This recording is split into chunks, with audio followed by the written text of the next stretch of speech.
It's Saturday on Your View. Welcome to the show. I am Veronica Dan Ikoy. I'm not here alone. I have my beautiful co-hosts. Some of them you haven't seen their faces, and so they will be introducing themselves this morning. Ladies, good morning. It's good to have you on the show. Damola, you were here last week, so it's good to have you here once again. But Oluwatobiloba, it's good to have you, as well as Vina. So, ladies, let's begin with you, Vina. Introduce yourself to the audience. Okay, I am Vina Peters. I am a broadcaster. Broadcasting business isn't a small business. So Absolutely. we have to always keep our wits on, keep, everything in progress. But throughout the week, it's been hectic, I must say. Because being a broadcaster, where I work, actually, I have to train. Okay. So training is not a small business. Absolutely. Yeah, but I think this weekend is just for me to rest. Relax. And get And be ready. taken care of. I'm telling you, most importantly, because next week is going to be another busy week. So we just need to relax and get into the new week. All right, Oluwatobiloba, good to have you. Oh, it's such a delight to be here. My name is Oluwatobi. I'm an entrepreneur, right? I sell the popularly known shea butter in strawberry, vanilla, minty, Interesting. and native variants. Yeah, you guys don't worry, you have some at the end of the show. Then I'm also an events host, MC, compare. I'm a mom. Right. I have 2 boys. Oh, beautiful. So that's Good to have you on the show. How was your week? Oh, my week was beautiful. I ended up hosting the Africa Revenue Summit, and it was 2 days. It was busy, back to back. I mean, but afterwards I was able to rest. And I think that in preparation for resumption next week for the children, I think I'm in that space already for it. Of resting. Yes. Right. Damola? Yes, so I'm glad to be back here again. I'm an entrepreneur. I run 2 businesses, basically. So I run a video production agency. We tell brand stories. And I also do wearable tech fashion accessories. With that, you have smart Wearable bags. tech. I know it's a mouthful, so by wearable tech, you have handbags that can charge themselves. Right. You can use to charge your devices on the go. They have built-in batteries. You have smart glasses like the one that I'm wearing. You can actually take your calls, listen to music, and control your voice assistants. So we basically sell very cool fashion accessories that are tech-enabled. And my week has been it started off rough, but then I ended up enjoying it because we made progress on a technology that we were trying to put in a big bag. So we had been trying it back and forth, and then we finally made a headway, and I'm just so excited, and I can't wait to release it to the markets. Absolutely. Right. Well, everybody, a majority of TVC viewers know me, Veronica Danikoy, that I do both the news and I'm here as well. So you'll be seeing these faces on a regular Saturdays. They will be part of the Your View team for Saturdays. All right, now let's quickly take a break. When we return, we will be reviewing our papers. Stay with us.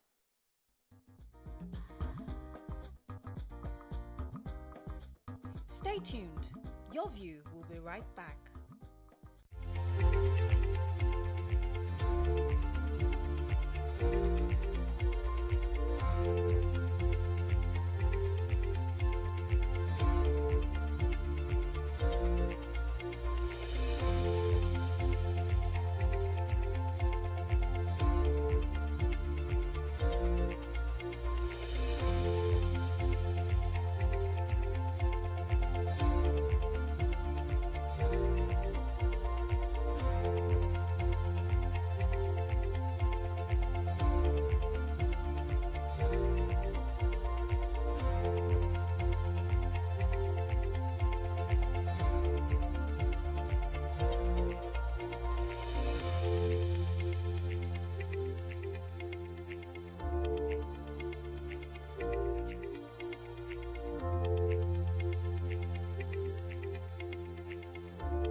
All right, thank you for staying with us. It's time now for us to look through the paper headlines, and I will begin with the Punch newspaper.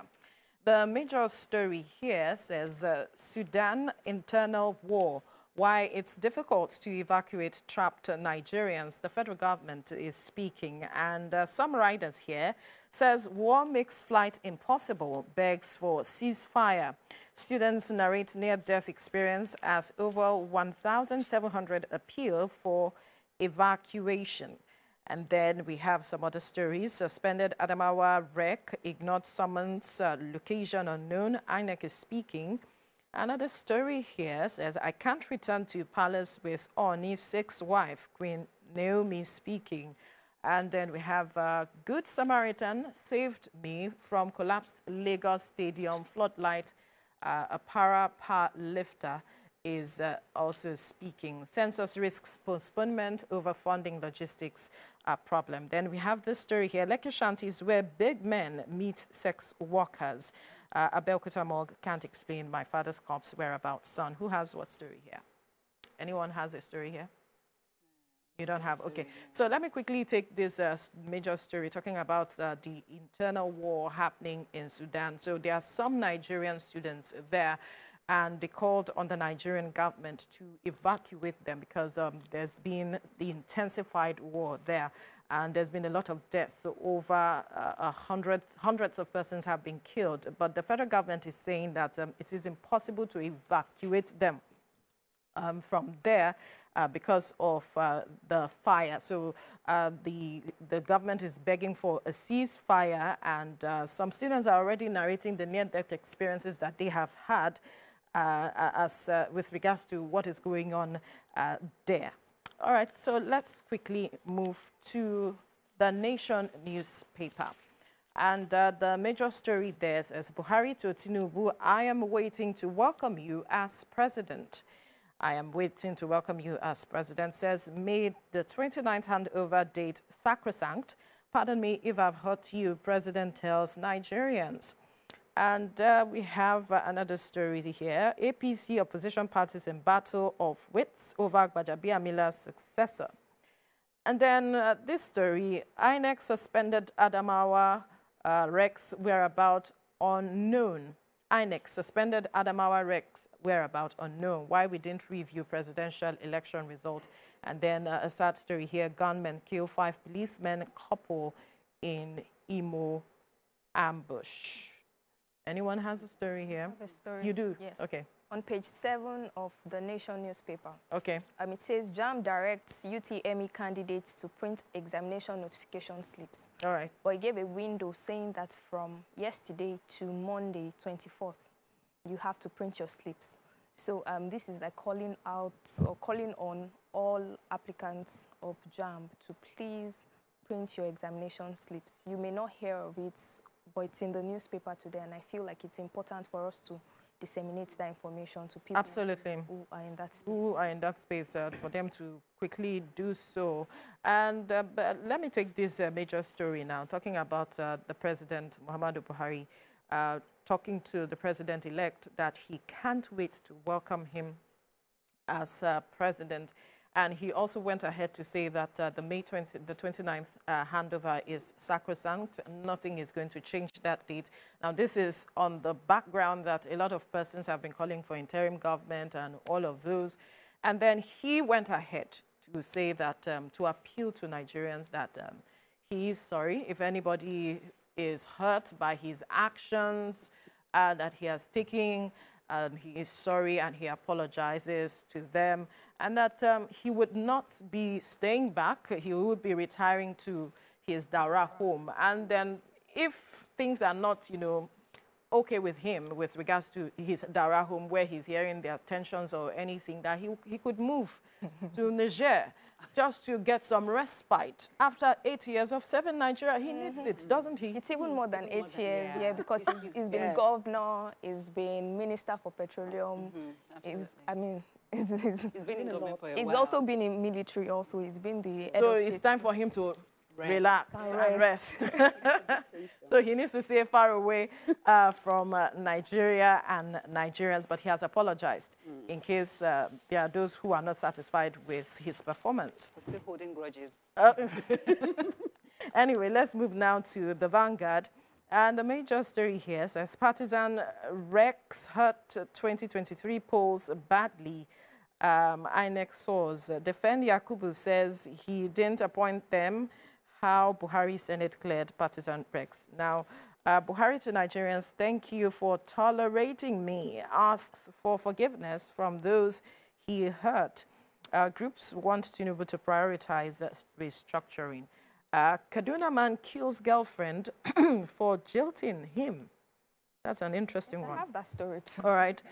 Hoodlums kill 5 policemen, a couple in Imo. Delta, what's in the pipeline for Warri? Then divorce saga. Why is the world thumbing up for Hakimi? Did he act smart? Nigerians answer. We had that conversation last week. But then, Toby, your story here. Yes, Kaduna man kills girlfriend for jilting him. And sometimes I mean, reading this just really breaks my heart because I'm like, what would the girl have done, you see? And the story goes on to say that the man said he had spent so much on her. And you get that warrants him killing her. Yeah. Really, that's a life. And, you know, the fact that you even, I mean, he injured her so much. By the time she was at the hospital, they said she was dead.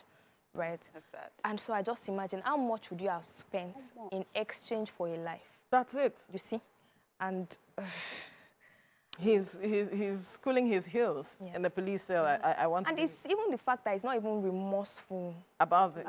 And he's saying, I spent so much on her. You know when it is that a man feels, okay, I own her. This person. And because I've spent so much. So much. it's practically I bought you with the monies I spent, so you're my property.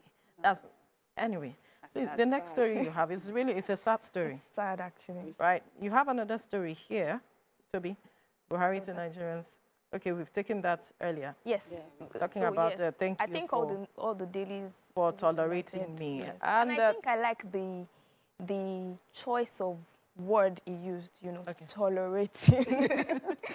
I think it was very intentional and deliberate. I mean, he would have said thank you for the last 8 years, but he used the word tolerate. And I think that it was intentional about passing that message across and not just feel like, well, I was the president, I'm done, you see, and that was quite sensitive of him. All right, we need to quickly go on a commercial break. When we return, we'll continue the newspaper review. Just stay with us. Thank you for staying with us. We're still reviewing the newspaper headlines. And right now, I'll be moving to the Sun newspaper. The major story here says National Assembly leadership, Northern aspirants give up ambition. National Assembly leadership, Northern aspirants give up ambition. And some writers here, Southeast, South-South fight for top positions. APC plans endorsement meeting in Aso Rock. And then we move to another story here. Tinubu not on sickbed, Kalu. Archbishop Kaigama describes Senate Chief Whip as God's project in the making. Then Buhari asks for forgiveness, says, I can't wait to go home. Holds final Salah in Aso Rock. Governors can, as the Christian Association of Nigeria, others felicitate Muslims. Emulate Awolowo Gani Adams tell Southwest governors, Ahane ZPG, Igbo groups, Ahamba, others set agenda for Iwanyawu, and Anwai, New Sambisa Forest in Delta. All right, who has what story here? Okay, I have a story, on page 28 of the Sun newspapers, which says, the National Assembly leadership? Yeah. Yes, Northern aspirants give up ambition, and the story focuses on the leadership of the Senate and how the Northern leaders have decided to, pick a Christian Senate president instead, so that we have a balance in the, top 3, government officials that, would be sworn in on the 29th of May. And the paper also says a senator who revealed the latest development to Saturday's Sun said leaders from the North and stakeholders in the ruling All Progressives Party prevailed on the aspirants to allow Christian from the South to get the position, just like I said, to maintain balance. And then, they also said that, there is a move to prevent a repeat of a Bukola Saraki's emergence. And that means that, you know, the position of the Senate president would, if they decide to pick a unanimous candidate later on, this move would be to prevent, you know, a repeat of, you know, an opposition party getting to become the Senate president. And this is to ensure that there is no chaos, you know, within, you know, the Senate House when the new administration, you know, comes up. Absolutely. So that conversation had been on for a while because they had been talking about zoning because the president is, the president-elect is from the Southwest. And we also have his deputy, who they are both Muslims, his vice, the vice president-elect, both Muslims. So the conversation is, okay, if they are Muslims, let the third person be from be a Christian and should come from the South, so as to ensure unity, balance, fairness, justice, equity, the conversation that we've been having before the election, during the election, and now after the election. So they are now saying that, okay, we are zoning it to the South, but we are narrowing it down to either the South-South and the South-East. And then there's also the conversation of, okay, the South-East has held this position since 1999, for 5 consecutive times. So now it should move to the South-South. But then the major issue here is that they are looking at a Christian from the South. That is what they are concluding on. And the North has said, okay, we are handing off this matter of, okay, it should come to us and all of it. So another story you have here, Damola? Yeah, I have Tinubu not on sick bed. Yeah. And this statement was made by the chief whip of the Senate, that's Senator Orji Uzokalu. And then he made this statement during the celebration of his 63rd birthday. I think what he's trying to do here, the statement was meant to dispel rumors that, you know, the president-elect is on a sick bed, and also to manage people's expectations. You know, before the elections, there were rumors everywhere about the health of the president-elect, and the senator just used this opportunity to clear to clear the air and then to reassure us of a very sound president that would be sworn in on the May the 20th. Yeah, and he also talked about his re-election as a senator. He said he was scared that he almost lost the elections, and then he relied on, if not for the beavers and, you know, the electoral process that was used, he would have lost the election. So he also used that opportunity to, you know, refer to the credibility of the elections that, you know, helped him, you know, emerge at the end of the day. Yeah, exactly. All right. That's it. So I think that it's important to, you know, begin to have conversations like this when you say Tinubu is not sick. You know, most times we hear rumors, and that kind of like fuels the way we interact, the way we even discuss as citizens. So if the government is more accountable about the health of people in government, you know, and be transparent about it, I think it will go a long way, you know, in dousing the current tension that we have in the country, based on the fact that, you know, somebody may not be too healthy, you know, to go through the next couple of years. And I think that it was a good one from Orji Uzokalu. Thank you. Right. So I have an inside story here. Now, we recall what happened over the weekend last week in Adamawa, where the resident electoral commissioner declared Ashatu Binani as governor-elect without any results. Collation was still on and all of that. And we saw the drama that happened. And now the citizens or residents of the states are asking, talking about what should be done to the wreck, because INEC has said that they don't even know his whereabouts as we speak. Yes, he was summoned to come to Abuja. He didn't show up. He was called. He did not respond to any calls. INEC was asked, okay, so why haven't you declared him wanted? And they are saying that that is left for the police to do. But residents of Adamawa are saying government should fish him out. He should be arrested and prosecuted. He should be sacked, prosecuted, jailed, and all of it because of what he did. He almost plunged that state into crisis because the election has not been concluded, and he went ahead to declare someone which was not in his right to do that. I was even excited to, you know, find out that it was a woman that emerged. emerged, You know, when the yeah. news came out, like it was like a ray of hope for everyone that, wow, this can actually first happen woman. in Nigeria, a first woman to be declared The governor. a governor from the north. Right. You know, from a region where we know that, you know, the men are always at the forefront. Yeah. So it was like a game changer. It gave me hope. Right. Although I did not consider the electoral process that could have, you know, allowed her emerge, but it was just because, you know, I was just hopeful. I was proud that, oh wow, a woman was able to wrestle this, and all of a sudden we heard that it was not. They had not even concluded, you know, the electoral process before she was announced. So it just, apart from shattering a lot of hopes, it's like you mentioned the other time, you know, announcing her plunged the state into, you know, chaos, because her supporters. What if her supporters had gone out?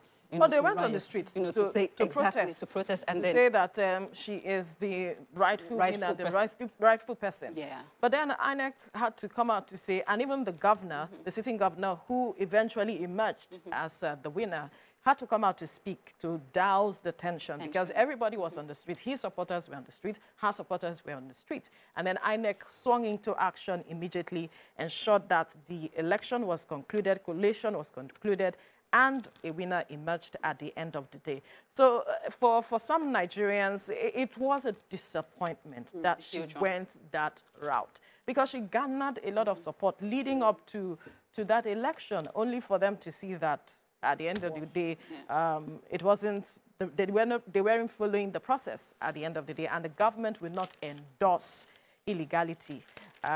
So let's quickly move on now. We move to the Tribune, which is the last paper.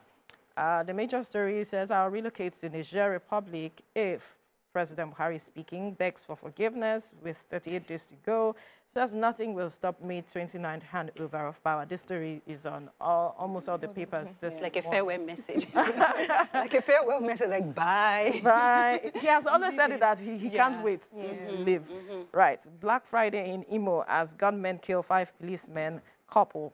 And then 34.8 kilometer Oyo Fashola Isheyin road, Oyo government to open newly constructed Ogun River Bridge soon. Adamawa, we don't know suspended Rex whereabouts, INEC speaking. Death by Magun in Ekiti court voids pastor's marriage to herbalist mistress. I had 22 cows in Kano, but they were all rustled. That was how I became a beggar in Ibadan. 1 year after, Alafin's first son tells story of late king's last moments in hospital. Do you have any story on this paper? No, Tribune? not this No, one. I don't have any. All right. It seems we have even spoken about some of the stories. The major stories. Yeah, the major stories here. Most of the stories here. And so then we can say we are wrapping things up on the front page of the papers this morning. We will go on a short break. When we return, we'll move on to a hot topic. Do stay with us. We'll be right back.